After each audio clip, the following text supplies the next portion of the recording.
A win against Sheffield United in the final episode of Season 5 saw us survive our first season in the Premier League. So it's going to be Premier League football again for Redmont Rangers as we enter Season 6.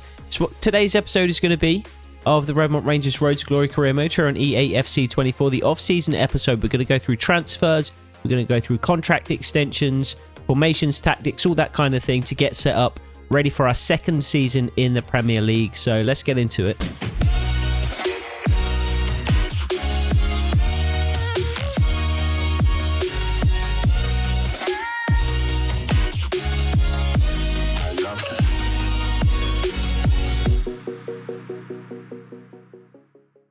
So a quick look at the stats just to kick things off. We had Haaland and Højlund, the two Manchester men, at the top of the scoring charts. Haaland led the way on 31 goals, but Højlund not too far behind on 24. Josh Sargent actually in 4th place on 19 goals in 32 games. He had an incredible season, Josh Sargent. He was fantastic for us, scored not only a lot of goals, but some really, really big, important goals in important moments. Nobody else on the scoring charts there. Alex Petit led the way on 18 assists, so really good return for him as well. I think he chipped in with a couple of goals. Caceres down there with 4 assists as well. And then we do also have Alexander Bobek at 9 on the clean sheet list as well, with 6 total clean sheets. Quick look at the stats for the whole team as well while we are here. So Josh Sargent led the way with 19 goals. Didn't get a single assist though, which is fairly surprising. Tavide did put in a good performance this year. Didn't play a massive role, but he was good when he did play. 8 goals in 17 games is not a bad return at all. Ismail Assar was pretty good in his first season for Redmont Rangers. 6 goals and 2 assists is fine. It was 5 goals that Alex Petit contributed in addition to those 12 assists.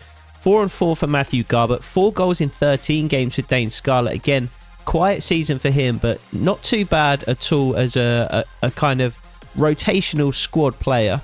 Brendan Clark scored 3 goals. Barley Mumba got 2 goals and 7 assists. 2 and 2 for Josh Key, whose role did diminish over the second half of the season when we brought in Denzel Dumfries. 4 assists as we saw for Caceres, and he did score a goal as well, as did Denzel Dumfries, as did Lewis Baker. So we will be advancing to the end of the season shortly, where we will find out for certain whether we keep our job going into Season 6. I imagine Hans Newman will be the manager going forward. Before we find that out though, I do just want to have a little bit of a clean up of the youth academy. So we've got a number of players in here who we will be looking to promote to the the first team rather, so that we can send them out on loan next season. Adam Cook is not one of those players, so he's going to be released. Basically anybody we can't promote, or we're not looking to promote, we're going to release, unless, like in the case of Jake Walters, who is definitely somebody that I want to keep hold of, but is not somebody that I can promote just yet because he's only 15. In the case of Jake Walters, we will keep him in the youth academy. Everybody else, everybody who is 16 years or older, we will either promote them or we will release them at the stage. Luke Walker, again, we want to keep hold of him. He's a youth academy player, 15 years old. Tristan Bell, though, is going to be released. He is 66 overall, which is a decent... He does have 4 to 6 play styles. I hadn't realised that. I'm actually going to promote him. He's got a low potential at 72 to 80. However, he is a 66 overall already, and he does have 4 to 6 play styles, so he could actually be a useful squad player, depending on how many play styles he ends up with, what they are, that sort of thing. Owen Dalton, again, 65 overall is fairly high. He's got 5-star, 5-star. 0 to 3 playstyles, and actually looks like a relatively decent player. He is only 16 years old, and I suppose, I mean, we can send him out on loan and see if anything happens to that potential. Ed King does look good, so we're going to promote him as well. Nathan Foster, high attacking work rate, 1 to 4 playstyles, so he can be promoted as well. Bringing a lot of players up to the first team here. That one was actually an accident. Didn't mean to promote that guy. Luke Walker, I think, can be released, as can Jackson Ball, as can Louis Saunders. So a number of players from the Youth Academy have been promoted to the first team. We do have a number of players out on loan as well who are former Youth Academy products. So once they arrive back at Redmont, we're going to have to make to make decisions on them as well. Guys like Alex Lewis, who has improved by 7 overall this season, is up to a 74, is going to play a part next season. Guys like Marko Shevchuk, who is up 4 but is only a 69 overall still. Guys like Zach Perry, Gabriel Wells, going to have to make decisions on those players. Do we like the players that we just brought up from the Youth Academy more, so we'll sell these players on? Or do we still have faith in these players and we'll send them out on loan again this year? Final thing before we advance to next season as well is we need to determine how to spend the last 17-ish million that we have in the transfer budget.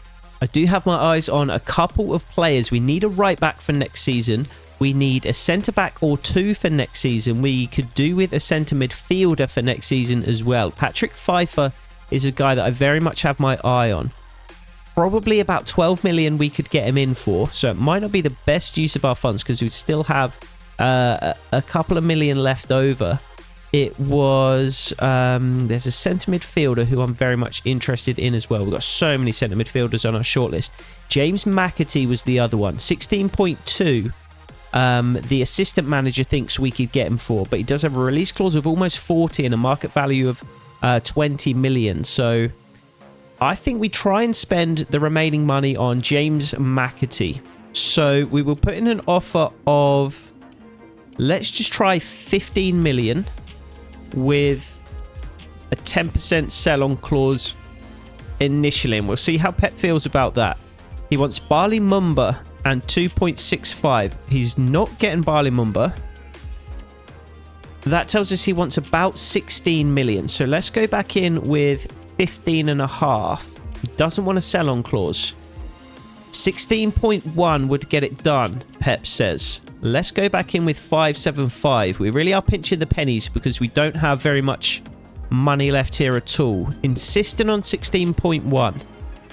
The tension is not that high though, so we can go up to 15.8 without too much worry. Insisting still on 16.1. Still the tension isn't that high, so we keep trying to pinch these pennies. 15.9, and Pep says you've got a deal.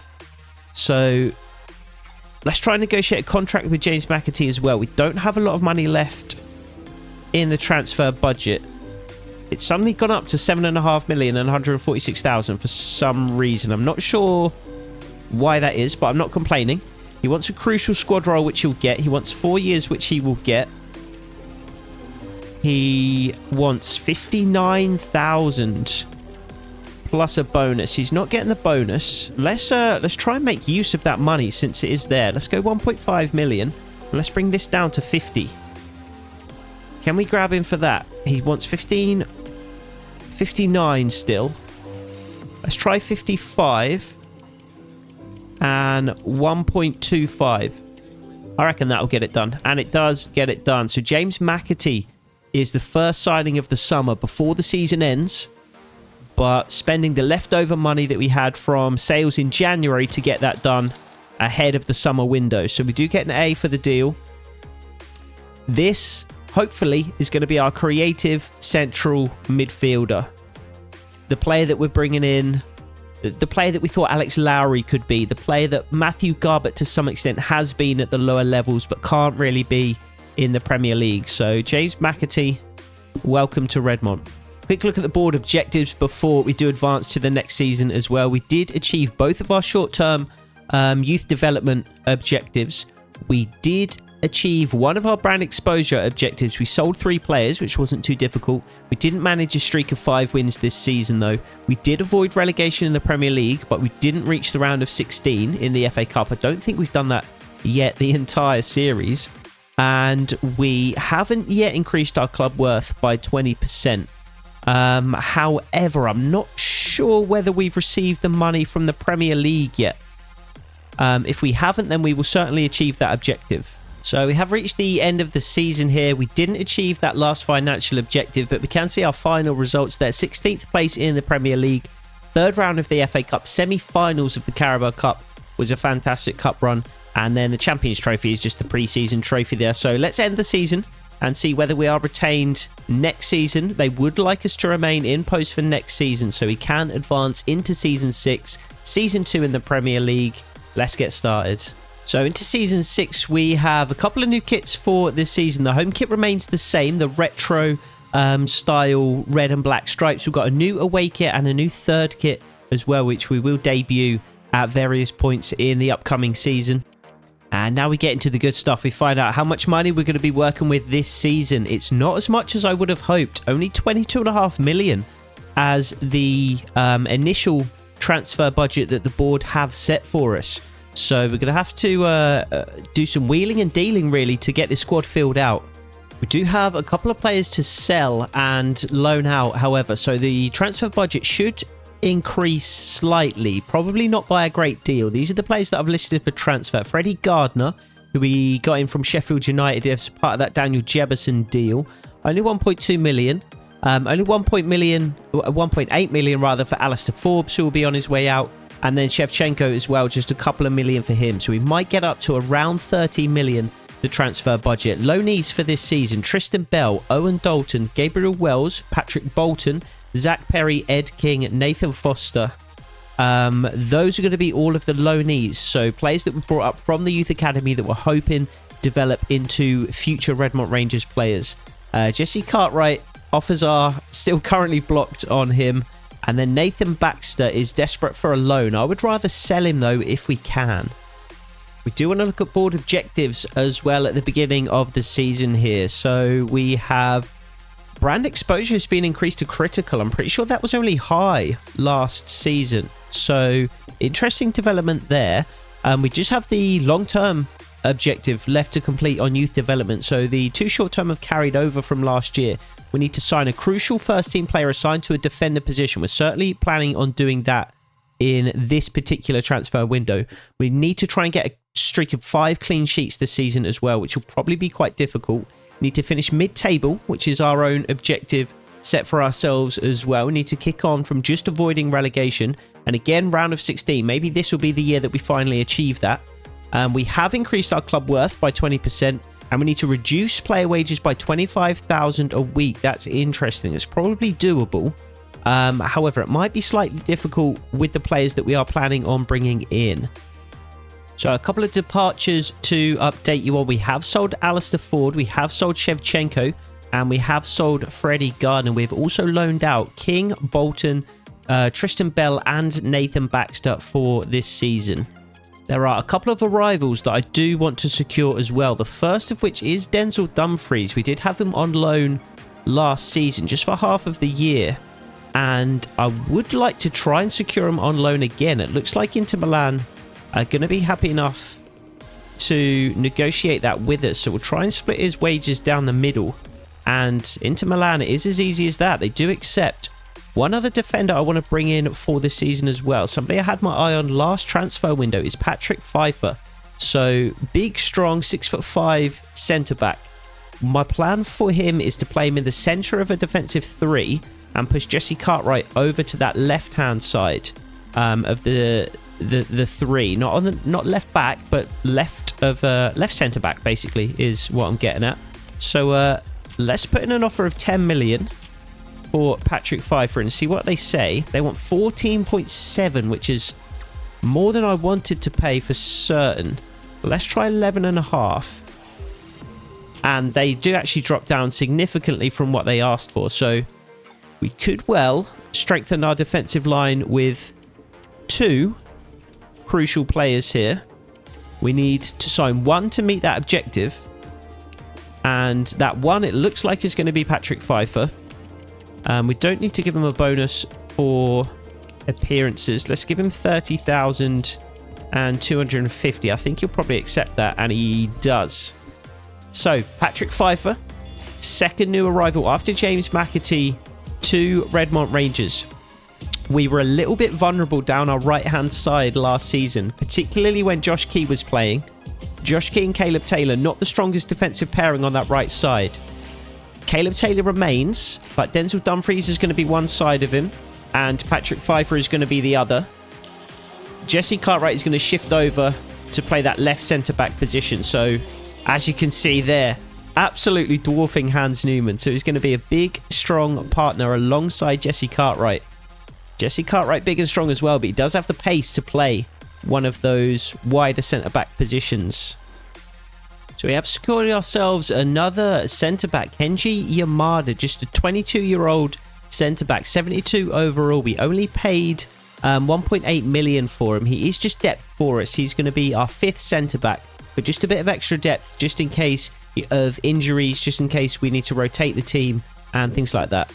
And one final signing is Joe Lumley, who we've just brought in as a backup goalkeeper. Just signed him as a free agent.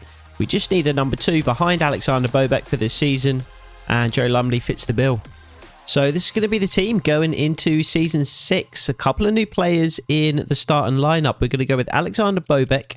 Denzel Dumfries returns for a second season, or a first full season really, at Redmont Rangers. Caleb Taylor continues. Patrick Pfeiffer is going to be the new addition in the centre of defence. Jesse Cartwright pushes over to left centre-back. Bailey Mumba continues at left wing-back. Christian Caceres in midfield alongside now James McAtee. And then the same front three that we went with last season: Alex Petit, Josh Sargent, and Ishmael Assar. Joe Lumley's on the bench alongside Arthur Armstrong, Josh Key, Max Weber, Matthew Garbett, Alex Lewis, who is a new addition from the Youth Academy, and then Samson Tavide. Yamada, the new signing.